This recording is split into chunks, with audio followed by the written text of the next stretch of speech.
প্রিয় দর্শক, হঠাৎ করে একই হয়ে গেল ভাইরাল মিজানের দোকান এবং হোটেল ভেঙে চুরমার হয়েছে।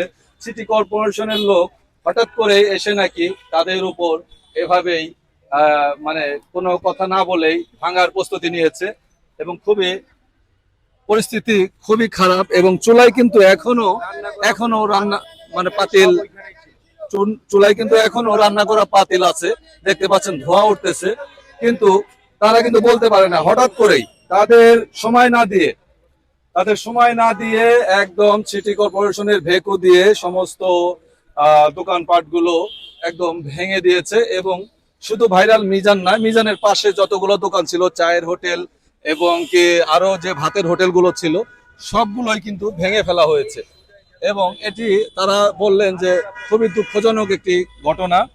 এবং এখানে কিন্তু আস্তে আস্তে উৎসুক জনতার ভিড় জমতেছে এবং তাদের স্টাফদের মুখে থেকে কথা একটু শোনার চেষ্টা করি। 5 মিনিট সময় দিলাম, তোমরা যা আছে সব মাল ডিভাইড করে নাও। পরে তো আমার হেডও দেয় নাই, এই সময়টাও দেয় নাই। এখন এই যে এটা কখন থেকে শুরু হয়েছে আপনার এই অভিযান? এই যে অভিযানটা ঘন্টাখানি হয়ে গেছে, 1 ঘন্টা হয়েছে, ভেঙে হয়ে গেছে। এখন কি চাচ্ছেন, মানে কি সরকারের? আমরা সরকারের কাছে কেউ, এই সরকার তো ব্যর্থ, এই সরকার দেশ চালাইতে পারবো না, এই সরকার দেশ চালাইতে পারবো না। এই সরকার আমি লীগের মতন পলায় যাইতে বোগা, আমি লীগের মতন পলায় যাইতে বোগা। এই সরকারে পাবলিক পিলে করলে এই অবস্থা হবে, মানে কি করবো? এদিকে সমস্যা আমার করতো, আমার সময় দাও, সময় দিলে আমরা সব সময় সরা দিতাম।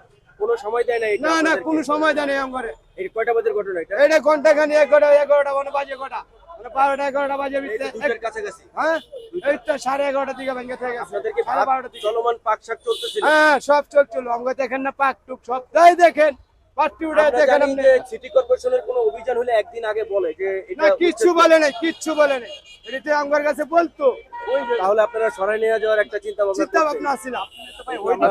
দেখতে পাচ্ছি ওইখানে রানিং তুলা জ্বলছে। আচ্ছা, আর কি হারানো, মানে কি ক্ষয়ক্ষতি হয়েছে? গাড়ি বা দুটা গাড়ি নিছে, রূপসা কোম্পানির দুটা গাড়ি দিছে, গাড়িটা চাপায়, হ্যাঁ ভাঙ্গা চাপায়, এরপরে গাড়ি তুলে নিয়ে গেছে। ভ্যান গাড়ি এবং ড্যাগের দাম কত ছিল? ড্যাগ নিছে, আমার দুইটা ড্যাগ নিছে।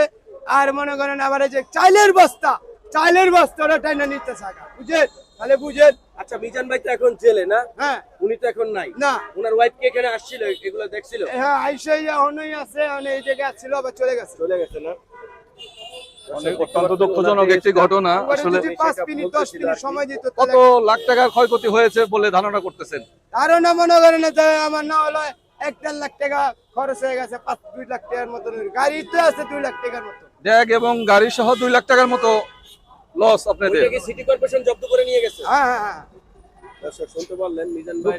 অত্যন্তই দুঃখজনক ব্যাপার। আজকে এখানে যতই সময় গড়াচ্ছে ততই কিন্তু উৎসব জনতার ভিড় বেড়েই চলছে। দেখতে পাচ্ছেন হৃদয় ঘন মুহূর্ত এবং যত দোকান ছিল সবগুলোই কিন্তু ভেঙে সিটি কর্পোরেশনের উদ্যোগে ভেকু নিয়ে এসে 1 মিনিট মাত্র সময় দেওয়া হয়েছিল, 1 মিনিট 2 মিনিট সময় দেওয়া হয়েছিল নাকি, কিন্তু তার মধ্যেই তারা আর সময় পায়নি, সবকিছু ভেঙে দিয়েছে। এবং এখানকার স্টাফ গুলো তেমনটাই দুঃখ প্রকাশ করলো।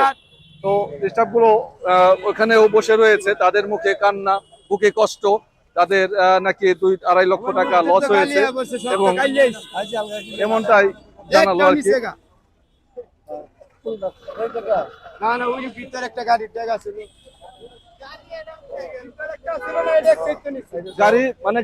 গাড়ির মধ্যে যা ছিল, থালা বাসন চেয়ার টেবিল সবগুলোই কি সব নিয়ে গেছে, গাড়ি সহ উড়াইয়া নিয়ে গেছে।